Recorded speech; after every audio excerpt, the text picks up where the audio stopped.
Praise the lord. Hallelujah. ప్రభు నామ స్తోత్రం కలుగును గాక. ప్రభు అయిన యేసుక్రీస్తు నామములో మీ అందరికీ నా హృదయపూర్వక వందనాలు.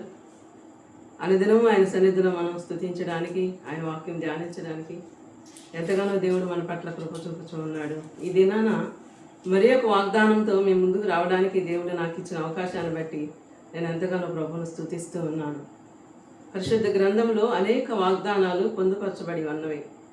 అనేక వాగ్దానాలతో మన పితరులైన వారిని బలపరిచి ఇప్పుడు మనల్ని కూడా బలపరుస్తూ దేవుడు ఆయన వాక్యం ద్వారా మనలను బలపరుస్తూ నిరంతరము మనల్ని కాపుదల భద్రత ఇచ్చి కాపాడుతూ ఉన్నాడు. ఈ దినాన యెహెజ్కేలు గ్రంథం మనం చూసినట్లయితే యెహెజ్కేలు గ్రంథము 36వ అధ్యాయము 9వ వచనంలో మనం ఒక వాగ్దానాన్ని చూడబోతున్నాం. ఒకసారి చూడండి. యెహెజ్కేలు గ్రంథం 36వ అధ్యాయము 9వ వచనం. నేను మీ పక్షమున ఉన్నాను, నేను మీ తట్టు తిరగగా మీరు దున్నబడి విత్తబడుదురు. దేవునికి స్తోత్రం కలుగును గాక. మన పక్షంగా ఎవరున్నారు ఇక్కడ? నేను మీ పక్షమున ఉన్నాను, నేను మీ తట్టు తిరగగా మీరు దున్నబడి విత్తబడుదురు. దేవునికి స్తోత్రం కలుగును గాక. దేవుడు మన పక్షంగా ఉన్నాడు. ఆయన మన తట్టు తిరిగి మనల్ని దున్నబడి విత్తబడినప్పుడు ఎలా ఉంటామంటే ఆశీర్వాదకరంగా, దీవెనకరంగా, నూతనకరంగా మార్చబడతాం.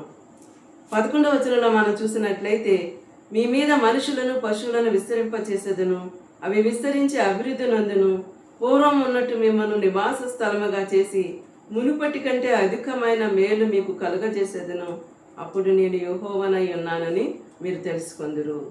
దేవునికి స్తోత్రం. యెహోవాయే దేవుడిగా గల జనులు ధన్యులు. అవును కదా.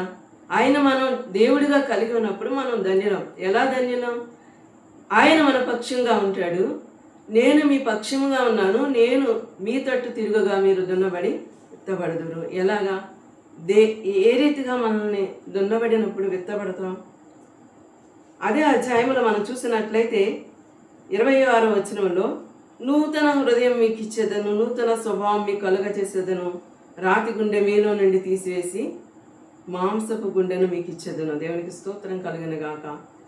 మన హృదయం అనేటువంటిది దున్నబడుతుంది. దానిలో వాక్యం అనే విత్తనాలు చల్లబడతాయి.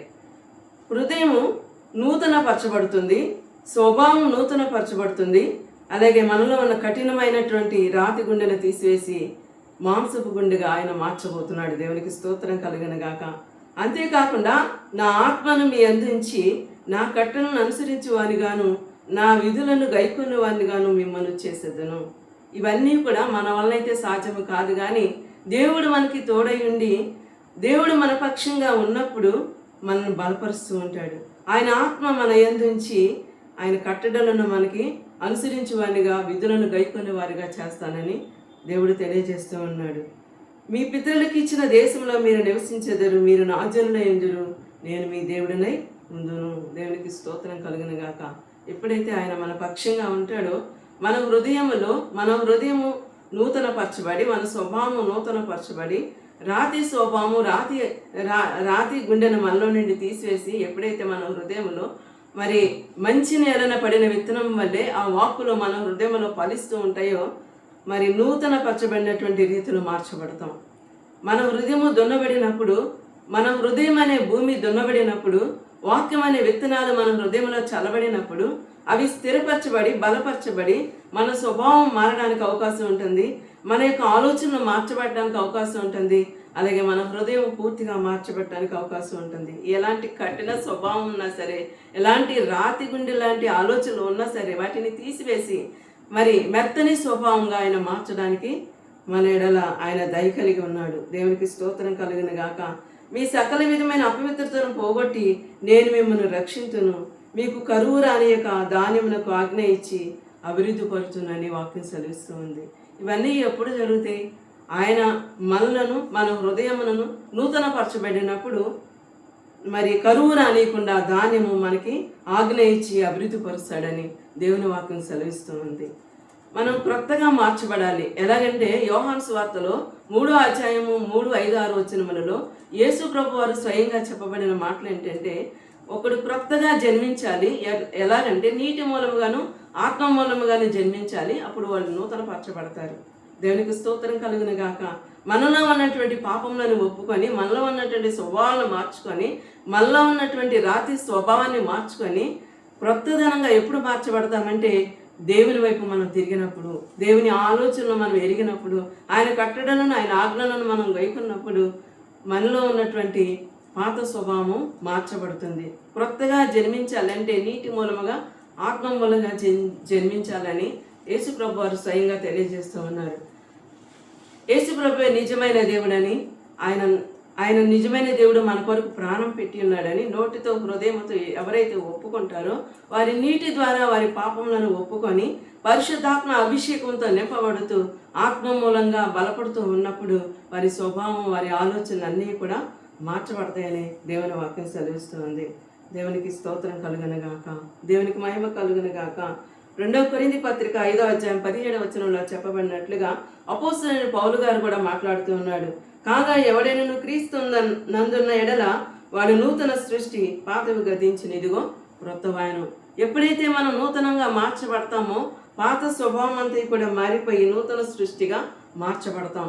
బాప్తిసం పొంది ఆయన అభిషేకంతో నింపబడి, ఆత్మతో నింపబడి, దేవుని స్వభావం కలిగి, దేవుని ఆలోచనలు కలిగి ఎప్పుడైతే జీవిస్తూ ఉంటామో అప్పుడు మనలో పాతవన్నీ మార్చబడి నూతన సృష్టిగా మనం మార్చబడతామని దేవుని వాక్యం సెలవిస్తుంది. దేవునికి స్తోత్రం కలుగునుగాక. అంతేకాకుండా ఈ యెహెజ్కేలు గ్రంథం 36వ అధ్యాయంలో 35వ వచనంలో మనం చూసినట్లయితే పాడైన భూమి ఏదైనా వనము వలె ఆయననియు, పాడుగాను నిర్జనముగాను ఉన్న ఈ పట్టణమును నివాసులతో నిండి ప్రాకారములు గలవాయననియు జనులు చెప్పుకొందురు. అప్పుడు యెహోవానైన నేను పాడైన స్థలములను కట్టువాడననియు, పాడైపోయిన స్థలంలో చెట్లను నాటువాడననియు మీ చుట్టూ శేషించిన జనులు తెలుసుకుందిరని వాక్యం సెలవుస్తుంది. దేవునికి స్తోత్రం కలుగును గాక. మన చుట్టూ ఉన్నవారు కూడా మన స్వభావాన్ని బట్టి, మన యొక్క హృదయ స్థితిని బట్టి మనం ఎలాంటి స్వభావం కలవారమో వాళ్ళు గుర్తించగలరు. మనల్ని మనం చెప్పుకోవడం కాదు కానీ, మన యొక్క హృదయ స్థితి, మన స్వభావాన్ని మనం ఇతరులతో చెప్పుకోవడం కాదు కానీ, చూచు వారికి మన హృదయం ఏ స్థితిలో ఉందో, మన స్వభావం ఏ స్థితిలో ఉందో, మనం నూతనంగా మార్చబడి ఉన్నామా లేదనేటువంటిది వారికి తెలియబడాలి అంటే మన జీవితంలో మనం జాగ్రత్తగా ఉండాలని దేవుడు తెలియజేస్తూ ఉన్నాడు. యెహెజ్కేలు గ్రంథం 11వ అధ్యాయంలో చూసినట్లయితే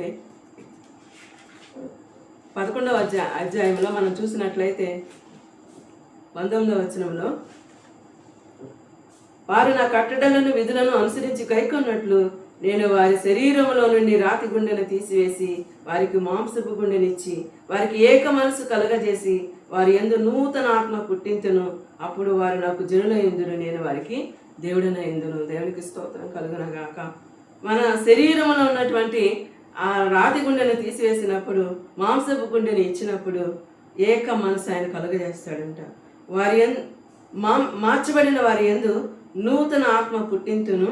అప్పుడు వారు నాకు జనుల యందునని, వారికి నేను దేవుడైన యందునని దేవుడు తెలియజేస్తున్నాడు. యెహోవాయే దేవుడు కాగల జనులు ధన్యులు. దేవునికి స్తోత్రం కలుగునగాక. దేవుని నామమునకు మహిమ కలుగునగాక. ఈ దినాన దేవుడు మనతో ఇస్తున్నటువంటి వాగ్దానం ఏంటంటే, నేను మీ పక్షంలో ఉన్నాను, నేను మీ తట్టు తిరగగా మీరు దున్నబడి విత్తబడుదురు. దేవునికి స్తోత్రం కలుగునగాక. ఆయన మన పక్షంగా ఉన్నాడు. ఆయన మన తట్టు తిరిగినప్పుడు, మనం కూడా ఆయన తట్టు తిరిగినప్పుడు మన హృదయము దున్నబడి, మన హృదయంలో ఆయన వాక్కులు నింపబడి నూతన స్వభావము, నూతన ఆలోచనలతో, నూతన హృదయముతో, మాంసపు గుండెతో నింపబడి ఆయనకి ఇష్టకరమైన బిడ్డలముగా మార్చబడతామని దేవుడు తెలియజేస్తూ ఉన్నాడు. ఈ రీతిగా ఈ వాగ్దానాన్ని ఎత్తిపెట్టి ప్రతి ఒక్కరు ప్రార్థన చేసుకొని ఆయన కృపలో, ఆయన సన్నిధిలో భద్రపరచబడాలని కోరుకుంటూ దేవుడి కొద్ది మాటలు దీవించునుగాక. ఆమేన్. మహాపరిశుద్ధుడైన మా తండ్రి, మీకు వందనాలయ్యా, మీకు స్తోత్రాలు తండ్రి. మీ కృపగల హస్తములకు మమ్మల్ని అందరిని అప్పగించుకుంటున్నాం తండ్రి. నిజమేనైనా మీరు మా పక్షంగానే ఉన్నారు. పరిశుద్ధాత్ముడిగా, ఆత్మస్వరూపిగా మా మధ్యలో సంచరిస్తూ ఉన్నాడు.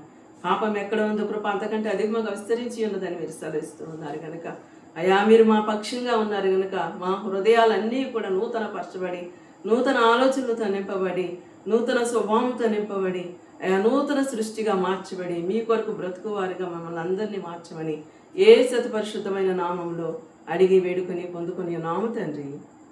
ఆమేన్.